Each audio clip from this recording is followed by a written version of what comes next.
I've been working on this meatball sandwich for like 6 months. I mean, meatball pizza for like 6 months. So I'm really particular about how I do it. And that's why you don't go to Moto and you can't be like, oh, can I have a pepperoni and onion pizza? Because mine's more curated, like an experience. And that's the other thing I want to talk about with marketing too. Now, real quick, this Adobo's dope. Oh, isn't that so good? Yeah. Yeah, I love that. I'm not a kimchi person, Yeah. but it's delicious. It works. Yeah, I have an acronym that I use, FATT. Flavor, appearance, taste, texture, and temperature. All right. So I use different We can relate to that temperatures. word. Yeah, exactly.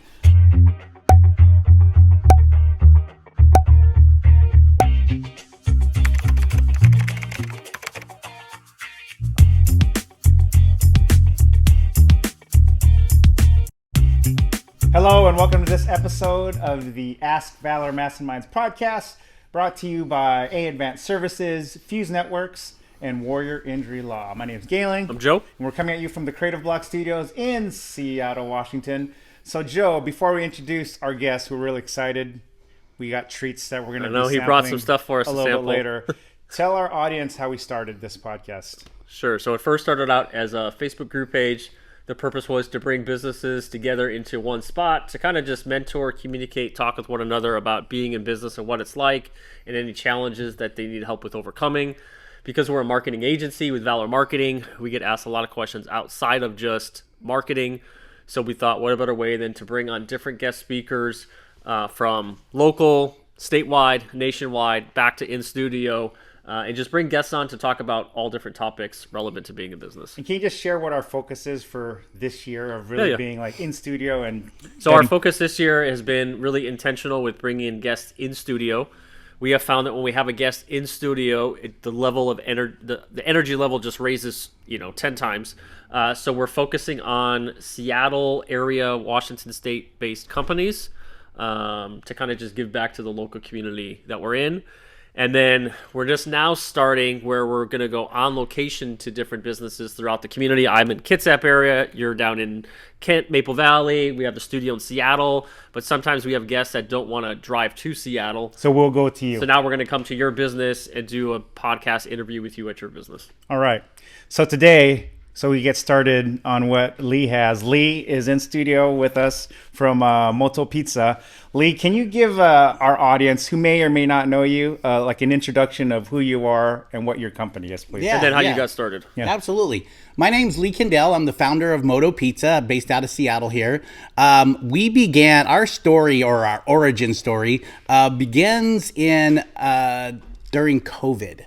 So we had a business of 15 years that we had in Seattle, and we loved this business and we treasured it, and we thought we were going to retire with it. Then when COVID hit, it turned into a disaster. Yeah. But fortunately, we hosted kids from around the world. And during that time, when kids would come visit us we had a backpackers hostel and boutique hotel. Okay. And we had 3 of them in Seattle. And we became really well known because we focused around food and community. So, and this is what I love about you guys. So we would do foraging throughout Seattle, or we would go to the markets, or we would actually go crabbing or squid jigging. Right. And we would come back and make dinners for all the travelers. We would all do dinner together. And I really fell in love with that aspect of food and culture and bringing people together and community. And so I was like, wow, this is really fun. And oftentimes we would do pizza. So during that 15 years, I would often say, when I retire, I'm going to do pizza. And then of course, COVID hit. We lost everything. It was, that was our heart. Yeah. And so I took the food and community aspect of what we do, and I'm like, I'm going to open a pizza place. So we started our little spot in West Seattle, and it became a phenomenon. Like, it's just crazy where we're at today from that little spot 4 years ago. And that's the origin story. So what's the inspiration though with the type of pizza? So for people that haven't had it, and we're going to show it on camera, we're going to eat it.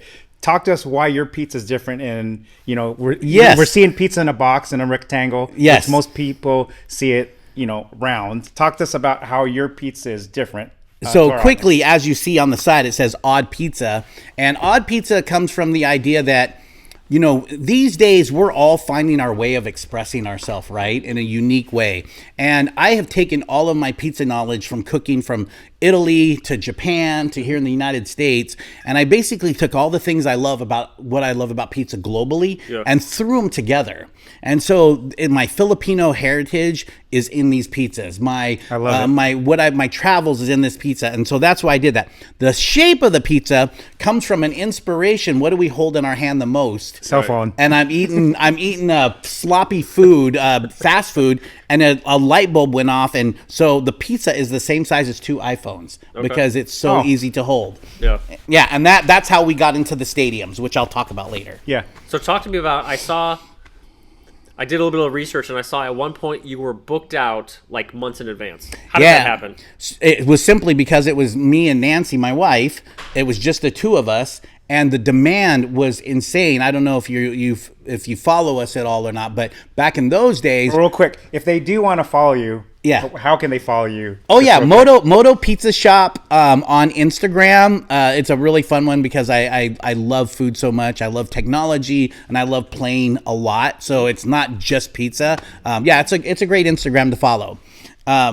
So thank you for the plug. How did you build up the following where it was like booked out? We had people coming in and we would sell out every single night.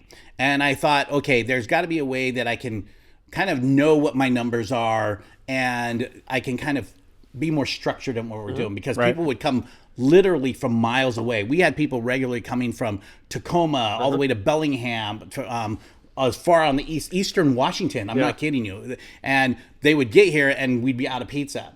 So I started a pre-order, what everybody's doing now these days. I feel like during the COVID, I was really kind of one of the ones who started that. And with the smart, it worked out, but it was out of desperation. It wasn't out of intelligence. And so that one day turned that I did the pre-orders. It would sell out in like a second. I turned it on Sundays. I would say I'm going to open up for the week and sell for the week. And people were actually getting angry. Like, I didn't get on and I've only been on for a minute. Wow. And so that 1 week turned into a month, turned into 2 months and 3 months. And I'm like, I'm not going any further than 3 months. So for almost a year, it stayed at 3 months, a 3 month wait. Wow. And so that entire income for the month, you would pay for your pizza, order it, pay for it.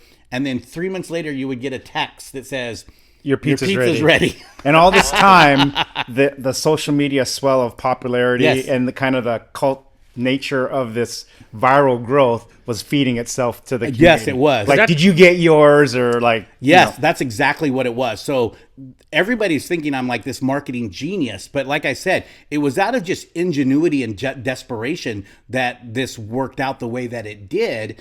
And of course, we played on it, and the social media following is our strongest part of our market. Like, we don't advertise, so that's the strongest part of people getting to know us. So just 1 second, we're just going to take a quick break from our sponsor's message before we continue with Lee. Injured? Call us at 253-WARRIOR. Warrior Injury Law. Battle tested. Coming back from the break, one thing I forgot to ask is the name. How did you come up with the name? What does it mean? Yeah. I'm a huge fan of Leonardo da Vinci. And, in Latin, moto kind of loosely translates to be in constant movement, to, be in motion, like motorcycle, motor. Yeah.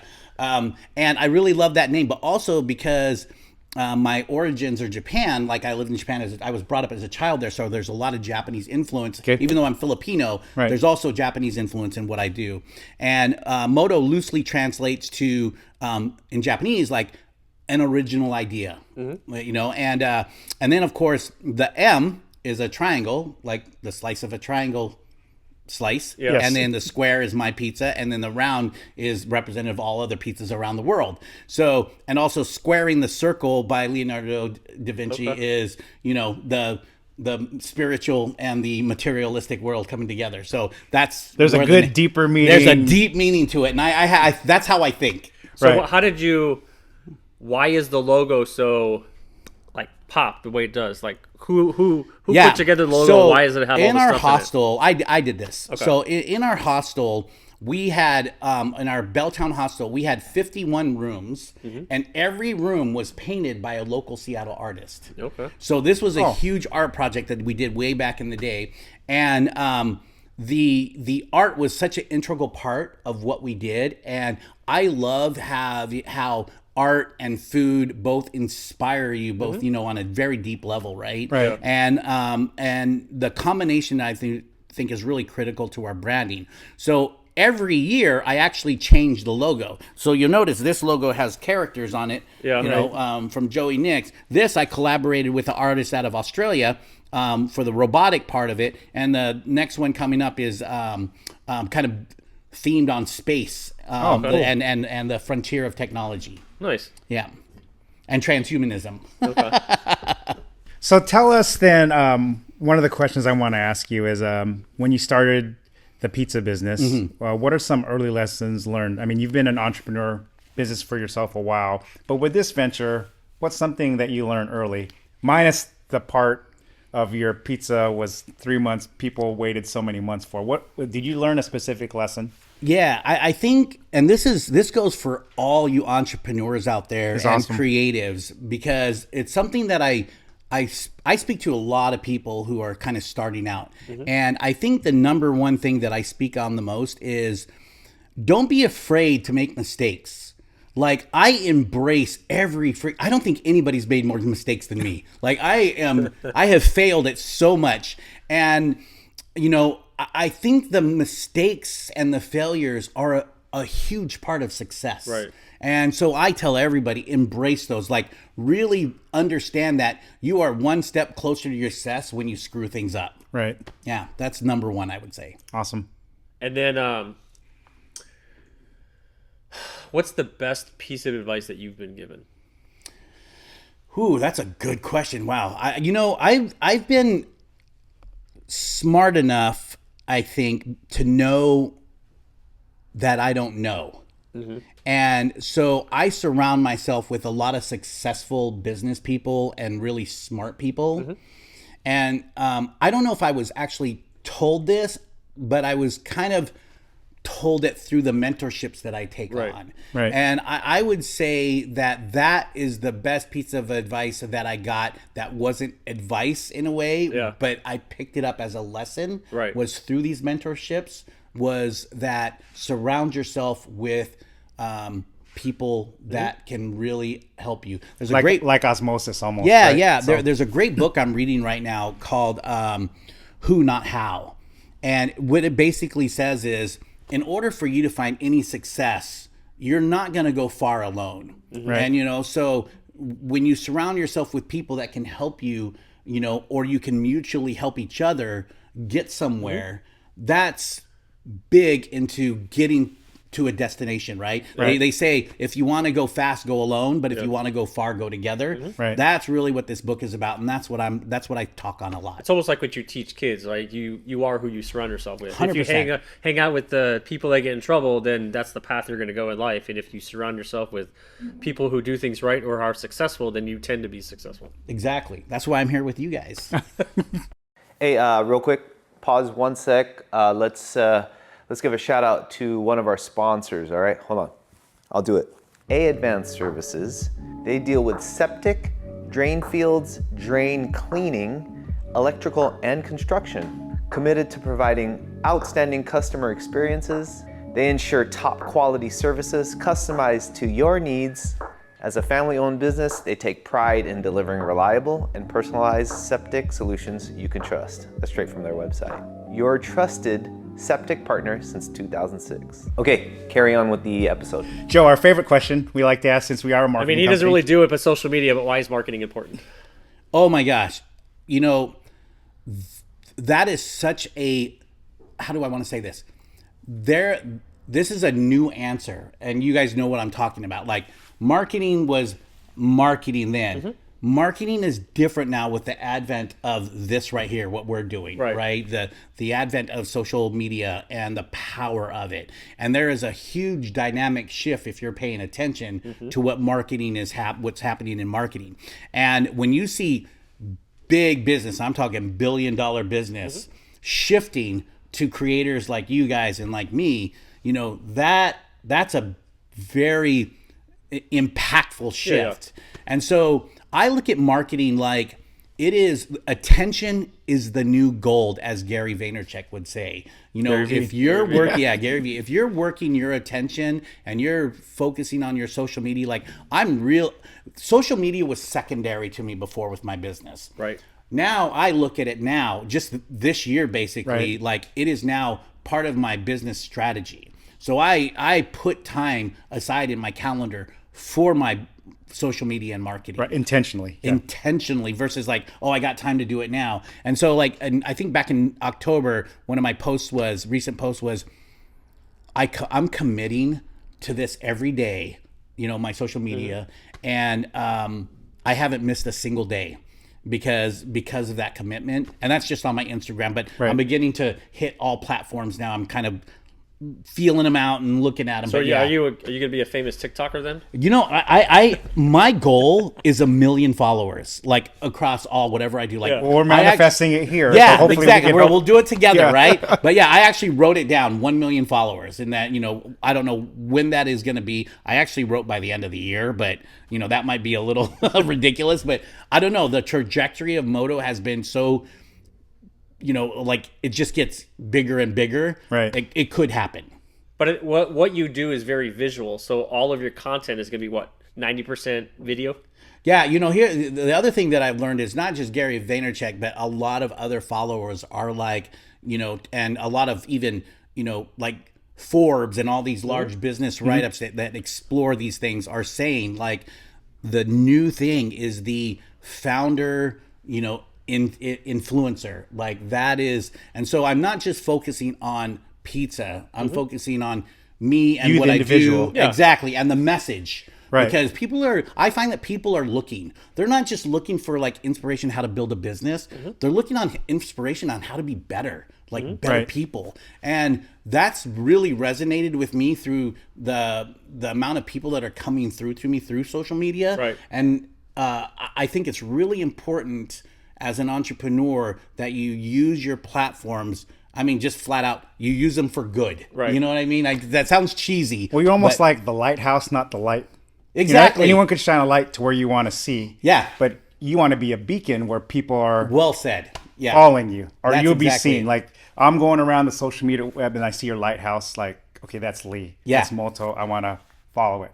As opposed to holding a flashlight or just look at what I want you to look at. Yeah. But now you want to be seen. And part of that is the individual founder story that you're sharing with really your art. Yes, right? Absolutely. That's exactly it. And I think, in the crazy time that we're in right now, I think that's really key to give people a place that they can kind of ground themselves a little bit. And there's some place that they can feel, a little safe, a little inspiration, a little push to something higher. Right. Yeah. So how did you go from, for our viewers that don't know who you are, what changed where you said, I have one location, how do I open up my next one? So from the house to where you're from the house to the empire. So I always thought like the quality and caliber of what I do is so important to me. And I thought, I need to be on top of this all the time in order for it to be the magic that it's going to be. And I hurt my arm one day and because I did everything by hand. I'm all about the craft, right? Yeah. And when I hurt myself, it was a kind of semi-permanent for a long period of time. And I had to get a mixer because I mixed by hand and my elbow was messed up, right? So I couldn't mix. You're getting that tennis elbow. Yeah, kind of like that. And because I would literally do thousands of pizza. And I'm like, I got to get a mixer. And when I got the mixer, a light bulb went off because my guests didn't know the difference, right? And the delta was like, okay, I can tell I hand mixed this and I can tell I used a mixer, but it was such a small delta that I was like, I can scale. And that's when the light bulb went off. Then I went into like, okay, what can I do for automation? And then that's what led me into robotics. And I've gone crazy with robotics. Right. So you don't need 15 Lees. You have your systems in place that duplicate what your end product is going to be. Exactly. Did you do market research onto where to open the second location? Yeah. I have no idea what market research is. Did you like just think Yeah. to myself like, hey, right now we're here, but I think a new spot over in this part of Seattle or this city would Not be even great. that. It was more opportunistic, Okay. right? So somebody told me like, hey, Belltown space is available. And while I was doing the deal on the Belltown space, I developed this pizza. So I didn't open with this pizza. Oh, you didn't? No, I developed this pizza. And I was like, this is such a brilliant idea. Like, I'm all patting myself on the back. I'm like, I'm going to take this to the farmer's market because one of my buddies runs them. And I'm like, no. I'm going to take this to like festivals. And I'm like, no, think bigger. And I'm like, I'm going to take this to stadiums. And I tried to get into the stadium and they shut the door on me every time because Yeah. I'm just a mom and pop operation. And then one day I'm in the yard because I love seeing all of my customers and stuff like that. And I was visiting these two guys, and they were like, "Man, this pizza's great. You could do this pizza in New York." And I'm like, "Oh, that's my plan." I'm like, "What are you guys doing here?" And they're like, "Oh, we work for the Mariners." I'm like, "Oh my God, tell me who I need to talk to To get into the stadium." And he says, "Me." And I'm like, "You're kidding me." And his name's Jeff, and we're good friends to this day. So Yeah. a happenstance moment. Happenstance moment, but this is how Moto Magic works. And so next thing you know, we're in the stadium, and then they put us in the very back in the worst location of the stadium. 300 level. 300 level. But back granted, there. when you get the escalator all the way up, it is a straight shot to you and the soft. I mean, it's It right is. there. It is so- right there. But what we didn't anticipate was going viral in the stadium. So people from around the country that come to the game started finding out about us, and our line is a mile long. At 5 o'clock. Yeah, they're exactly. Already, they're already looking to get to the door to take the escalator up to go line up for you. And so that actually led to now I'm in the middle of doing a multi-stadium deal. Oh, nice. Yeah, so that's where this all came from, Wow. So multi-stadium in Washington or just? nationally. Oh wow, Nice. Yeah. Oh yeah. When you guys hear everything I got in the pipeline, it's gonna blow your mind. Can we get a bite of the pizza? Please do. I was like, right. what is taking them so long? So tell us what we have. I mean, I know we're here, but give your pizza justice. Yeah. and- So, when I go for those of you who don't know, I go all over the city, country, and world. And everywhere I go, I stop in pizza joints. I don't grade them, and I don't give points, or I just say, hey, this is a great pizza. Here's what I love about it. Come visit them and support them. Right. That's my jam. Right. But every time I order a cheese pizza. So I brought you a cheese pizza just for baseline. Yeah, So yeah. you can kind Okay. of see. So So that's that's probably the what we should first try slice first. you should have. Yeah. Joe, after you. Is our team gonna come up here? Oh yeah, I got. There's 4 slices, so you'll have to There cut. you go. You'll have to cut one in half. But I brought my I'll knife. let you do it. I brought my knife, so I'll cut one in half. All right. So you guys can at least get a bite. I'll take the big one and cut it in half. You guys good with me using my Of knife? course. Shut Yes. the front door. Yeah. So I'm giving you the baseline, and then the second pizza, which is the kissed, that one that has the sausage on it, that's my #1 seller in the stadium. So it's basically a spicy pork sausage, pepperoni, and spicy honey. And Grab a please slice. jump in, brother. Yeah. Grab a slice. So the spicy honey, I actually had my own bees in back, so I'm a beekeeper. Yeah, oh, are so you? I used my own honey at the beginning, but then when it got crazy busy, I was like, oh shoot, man, I can't be using my bee honey. So I went commercial, but I started with my own bees. So kind of that hot honey trend, right? Yeah, exactly. So yeah, I was a little on the earlier side with the hot honey, I think, but But the hot honey, does it have a spice to it? it's got a little light, very light kick. Like kids love it, so it's not like super crazy spicy. What's But your they like that spice almost because of the hot Cheetos kind of trend. Like they want something spicy that's Oh yeah, not they like love over the it. They top. do. They Yeah. love it, and the little touch of sweetness really works out well. Well, the crust is the first thing I remember just Yeah, enjoying. yeah. Don't be shy. Jump in. That's the kissed, and then this Wait here. till you see the adobo. Yeah, open that adobo up. This is the Filipino beef. I did a beef adobo because everybody does pork, so I wanted to change it up. So that's beef adobo with pickled cabbage, spicy kimchi, and a garlic sauce. What's been your most selling pie? And what's been your most favorite one to make? My favorite is the crab to make. I call it my unfinished symphony. I also call it my love letter to the Pacific Northwest. Because Dungeness crab. The Dungeness crab, yeah, because I fished these waters my whole life as a kid. And, when we first moved here, I was 13 when we moved here. Well, if you're Filipino, you mentioned squidding. So yeah, then I know you're Pinoy right away. Yeah. And then getting crab. I've been on all the piers with all the old guys, going away. But I also dive. So okay. Oh yeah, so I've got octopus out of here. Yeah. The people Scuba or free? Both. Yeah. Okay. And go ahead, Cheese. brother. That's the kiss. Yeah. Yeah. And I want to get down with the adobo. Yeah, please do. Go ahead, Joe. Grab that end one. I don't want it. Yeah, just grab one. Yeah. We're not cutting that half. Come on. This is a treat. So. The crab is my favorite because of that reason, and I haven't finished it. People love it, but there's one more thing I want on it, and I just haven't figured that out yet. And let me tell you, I have no culinary training.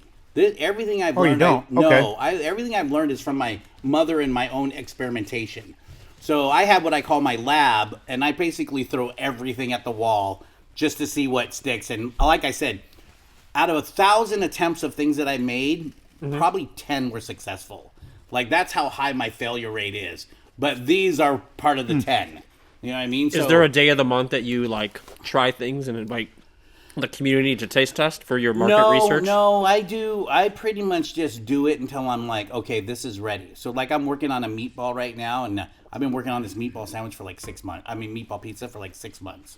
So I'm really particular about how I do it, and that's why you don't go to Moto and you can't be like, oh, can I have a pepperoni and onion pizza? Because mine's more curated, like an experience. And that's the other thing I want to talk about with marketing too. Now, real quick, this adobo's dope. Oh, isn't that so good? Yeah, I love that. I'm not a kimchi person, Yeah. but it's delicious. It works. Yeah, I have an acronym that I use: FATT. Flavor, appearance, taste, texture, and temperature.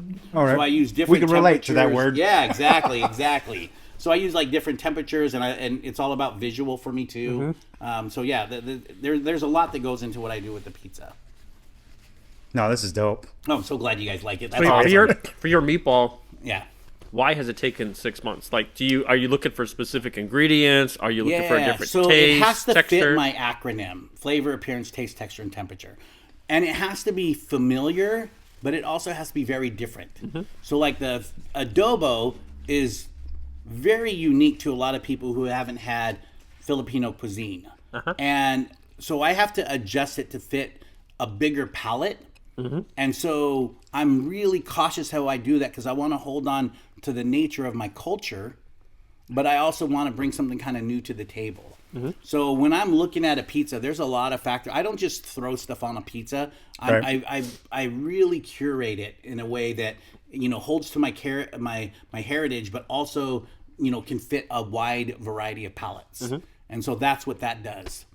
Like you said, I don't normally like kimchi. You know what I mean? But the combination of these fats and acids and sweets. They have I look at food as science, and I think that's why I think it's good that I didn't have culinary training because I look at food in a little bit of a different way. You look at it what works for you. Yeah.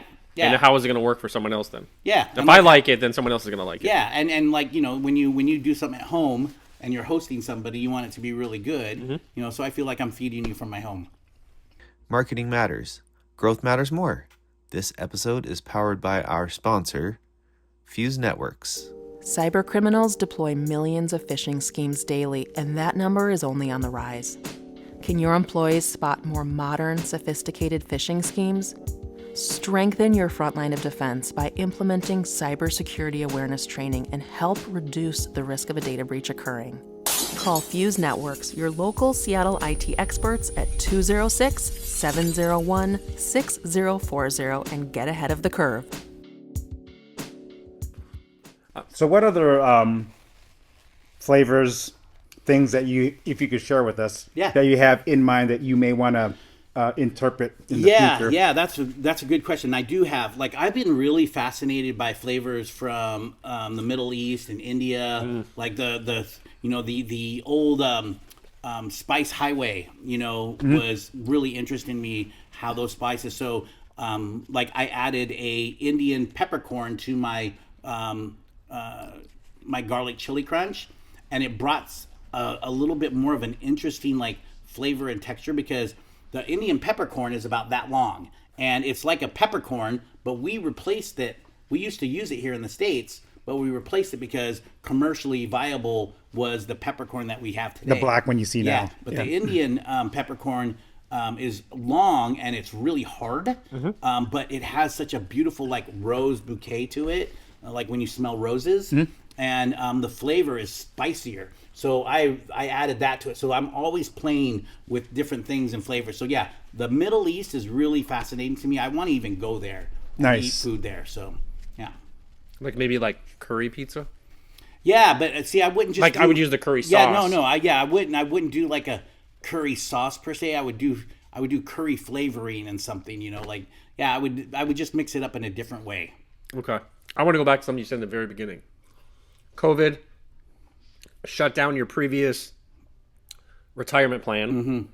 Most people would have just given up at that point and said, you know what?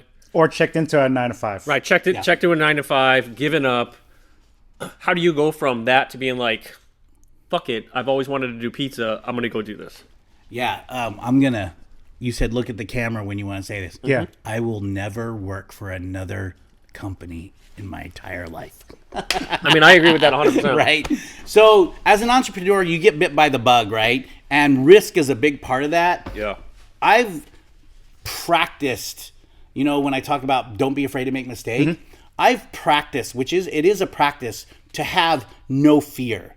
Like, what is fear? You worry about something that's going to happen in the future. And as I practice not worrying that thing, I have zero fear. That's why when I tell people, like, I'm building a unicorn, I want $1 billion company, right? Like, I say that with such confidence and with such direction that there's no stopping me. And if I fail, so what? Because so many people have failed. I will eventually figure this out. You're going to give it your best shot. I will give it my best shot there. But, I've learned that there's a pattern in business. Like, like you talk to millionaires or billionaires, they've had this same kind of path, right? It's almost like everything you accomplish, there's a compounding effect on it. So even if you fail at one business, that compounding of what you've learned works into the next one. And so my compounding process has just gotten way more bigger and way more intense, that the effect of what I do now is just so much wider, right? So yeah, I have I'll have that $1 billion valuation one day. Right. It may not be pizza, but it will be something. So I want to ask you something. Before I ask you where you see the company in the future. Yeah. Since starting your business, MOTO Pizza specifically, what's been your greatest satisfaction? I think my greatest satisfaction has been the impact that we have on the world around us as a person, right? So the people, the people in your life that are in your family circle, and then your outside circle, which is your friends and acquaintances, and then your business, which is your employees, the people that you do business with. If you can have a positive effect on that, that's literally game changing. That's like world changing things, because it inspires people to connect a little bit more in a positive way. It inspires people to, wow, maybe I can get into a higher place with who I am. And I think people want to evolve to a better place. And I think that's the thing that I appreciate the most, because I get a lot of feedback over the years now. I mean, I still get letters from the kids that I've hosted and that work for me that says like, wow, I just wanted you to know the experience that I had with you and your wife, Nancy. And Nancy's my business partner, by the way, so like she's solid in it. She's not just this stand aside pretty wife, she is like the backbone of what we do. So these kids that write to me, and the effect that had years later, that means everything to me. Yeah, so like literally changing lives, not worry about chasing profits, right? Absolutely. The profits will take care of themselves. If you do what you need to do and you do it with integrity, with quality, like the money will come. I don't worry a lot about the money. I just worry about, okay, what am I doing? How am I affecting it? What kind of impact does it have? Those are the things that I focus on. Right. What's the biggest hurdle you've had to overcome being in business? Not with this business. Oh, I got your answer. Like this is money for me. And this is for all of you out there that are entrepreneurs and building something. Letting go of your ego and control. You know, like that was my biggest lesson, because when I'm like, oh, this has got to be perfect, this has got to be perfect. When I began to trust the people around me, and let go of my idea of what this has to be. Yeah. What I found is that the collaborative effort becomes a much better thing, right? I can still express what I want to do and accomplish, but having others around me really elevates it. Yeah. And so my biggest lesson was letting go. The more I let go, the more things happened. Like The business flourished more. The business flourished. Like I never chase. It all just falls in my lap now, Yeah. which is really crazy. But that comes directly from just simply letting go. So now you have, how many locations do you currently have? I have 6 locations right now. And what's the goal in the next 5 years or 10 years? Well, we're going to have 11 very soon when California opens up, and we just signed. We're just in the middle of a negotiation in Renton, and we just signed. Where in Renton? Yeah, it's right by town center. You know where the new link rail stops? Yes. We're right there. Oh, okay. Yeah, it's a good spot. It's a freestanding spot. High traffic, yeah. Yeah, it's really, really good. So yeah, well, I just had a meeting with my team, and we love whiteboarding, and we love having decks up. Yeah. And our deck that we just looked at last week says the road to 100. But I see us having many more than that. But that's our one step. Yeah. Is how do we get to that 100 mark?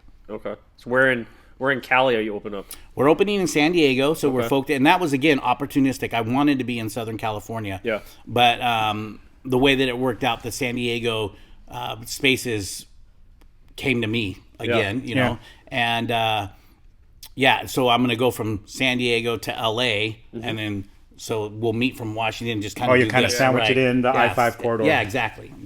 Skipping Oregon right down to California. Yeah, what's funny is I'm actually looking at Eugene versus Portland. College town. Yeah, which could be really College unique. town. Yeah, I'm Oregon not so Ducks. much a college-y kind of guy, because my pizza's not the cheapest pizza, right? Right. What It's is a little what more. is that? What does Yeah, that cost? it varies. Like this size right here varies between $12 and $17 Okay. or $19. So, this is such a quality caliber of But pizza. this is priced what the economy is allowing to be priced anyway. Exactly. And I find that as we understand our demographics, that's changing, and performance in a college town, like a college kid wants to really stretch their dollar, so they'll go for a $2. College kids $3 get paid slice. now. Yeah, So- that's true. Now Well said. Now athletes get paid now. Yeah, they get paid. And at that school down there, they get paid. Yeah, they get so. paid. So that's changing up. But I have international growth plans. Good. Yeah, I've got a lot of connections to Japan right now, and I've been working on kind of planting seeds in Tokyo. Mm-hmm. So I could see something coming up there. Maybe a ramen pizza. Anything pizza? is possible. Anything is possible. That's a great idea. I mean, if you're going to Japan, Yeah. I mean, Yeah. like there's a guy in my networking group, owner of FAFO. It's a restaurant in Silverdale. Yeah. He was in Japan for like 2 or 3 weeks to learn the craft of ramen, so that way he could bring it back to so he could I be love it. certified in ramen, so Yeah. he could bring that as a To new his- dish to his that is restaurant. awesome. And his That's- restaurant literally has 4 tables inside. I love it. I'm gonna have to go over there. Yeah. I went to high school in Bremerton, so Okay. that side's I'm very that's like a home for me over there. Okay. Yeah.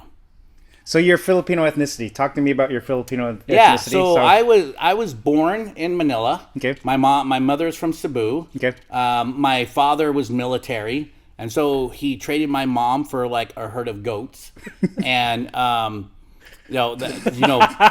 tell that story. That's my mom's favorite. Yeah. She freaking and she'll just be like. And then people would be like straight faced, like, "Oh, okay." Yeah, because I'll carry it before I have to Before you have burst to out release laughing. it. Yeah, before I burst out laughing. But yeah, so we came here when I was 13, and and I really have embraced as I get older.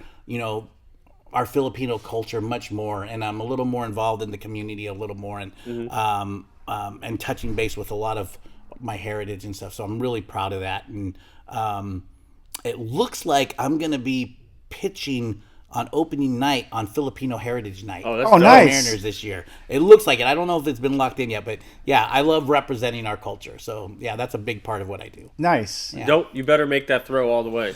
I know, right? Right. So yeah, yeah, I'm a little bit concerned about that, but we'll see how it goes. Start practicing. Yeah, exactly. All right. What's the last piece of advice you can give to the audience of why they should open up their own business? Well, I tell a lot of young people this. Follow what excites you. Like if opening a business excites you, like follow that, whatever it takes, and start small.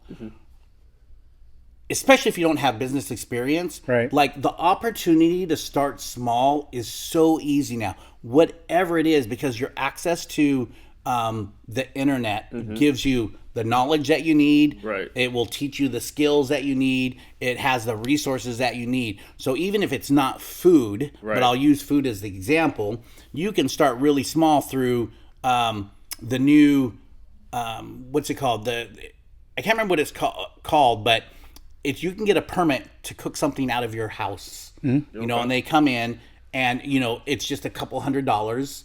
And, you know, you can start so small and then build that up. You know, software company, a production company, you can start it in your house. So start small. Don't think I need to find a space, you know, sign a lease, all that. Start small, test it out, test your marketplace out on your friends and family. So yeah, I guess to answer your question, you know, start it small. If you have no experience in it, that doesn't matter. Right. You know, just start it small and start it. Yeah. Quit talking about it. Quit writing lists. Take action. You know, start it. Do something to make it happen. Don't just write lists and talk about it. Right. Okay, last question. Yeah. New York or Chicago style? I'm sorry, New York all the way. Like, you know, I like to say I've eaten more. He's a Chicago guy. Yeah. I'm sorry, brother. No, I don't care. Yeah, I like the thicker style crust, but when I go to Chicago, I do like the thin style crust. I love In Chicago squares. style. Like Pequod's my favorite Chicago pizza. Did I say it right? Pequod's? Pequod. Yeah, that's my. You haven't had that yet, bro. You need to jump. I haven't been to Chicago. You can order it now. Like I had a lady say On Gold Belly or something. Yeah, so I had a lady said when we were selling out, she's like, "Hey, I'm meeting my son. It's after COVID, and she goes, I'm meeting my son for the first time, and I can't get on your list." And she's like, "Is there anything you can do?" And I'm like, "Oh yeah." She goes, "I'm coming from Chicago. He's coming from San Diego. I haven't seen him in 2 years. You know." I'm like, "Bring me a Chicago pizza." And she freaking did, and so I bought their whole dinner and everything like that. But like she's a regular to these days. It's really cute. But yeah, she brought me yeah. Thank you for that, by the way. That was really awesome. So yeah, that became my favorite pizza from Chicago. Nice. I do like the thicker crust like this though, because I think there's a lot more flavor in that you get in the crust than just the thin. And you know what? I actually make a better New York pizza than my Detroit. I just wanted to differentiate myself, and nobody was doing it at the time. Right. And that's why I chose this pizza over the New York, because I just wanted to be different. Right. Because in West Seattle, there's like 20 pizza places, you know, from tip of West Seattle going to White Center. Right. And so I'm like, okay, there's a lot of people. My dad thought I was crazy. Yeah. And, you know, there was no bridge at the time, too. So Oh, that's right. It's there was no you have to bridge. go all the way around. So you had to drive all the way around to get my pizza from downtown. It was insanity. I can't believe the first day we opened, I'm like, okay, nobody's going to come. All we got to do is sell 40 pizzas a day. I sold all my pizza that I made for Thursday, Friday, and Saturday. We opened on a Wednesday. I sold all of that pizza that first day. And 3-4 days worth in one day. Yeah. So you only sell a certain number of pizzas every day. Not anymore. Okay. Like now we That was initially. now we can keep up, but initially yeah. It was that was some crazy. What's the times. most number of pizzas you sold in a day? In one spot 3,500. Is that the stadium? That was at the Tennis Open in Palm Springs. Oof. Yeah. Wow. Yeah, so we did over $100,000 in sale on one day there. Nice. Yeah. That's a lot of pies. That works. It's a lot of pies, yeah. And you know, that's the other thing too is I'm able to, you know, I'm so obsessed with the mechanics of pizza making that I'm all about speed, and that's why this multi-stadium deal is going to be a thing, because my production speeds are really fast now. Right. Yeah. So Bellingham, we opened it up with a drive-through. So I'm testing, how fast I can make pizzas for a drive-through too. So a lot going on. Yeah. Nice. Well, for our audience, one last time, how do they find you? You can find me on our website, motopizza.com. You can also on my social media, which is Moto Pizza Shop on Instagram, and I'm the only one that does that. So I answer everything on there. I try to answer everybody. There's a lot, but I try to answer everybody. Same thing on our Google and Yelp websites. I try to answer everybody. It's getting harder and harder. Yeah. But so it's easy to get hold of me too. Okay, sweet. Yeah. Awesome. And then you have merch too then, because you have cool artwork and everything. Yes, that is something that we're really trying to get around to. We've just been so busy, but I have my hats and my t-shirts are for sale, but they always sell out. I want to do more of that and focus more on the art aspect with my merch, and kind of lean into a little more like, the commercial aspect. Like, I love my apron, and a lot of people ask me about it, so I want to start selling aprons maybe too, and a few other kitchen kind of. So I love that idea of expanding the business through a different vertical, that. Yeah. Cool. Love it. Yeah. Well, on behalf of our sponsors, A Advanced Services, Fuse Networks, and Warrior Injury Law, my name's Galen. I'm Joe.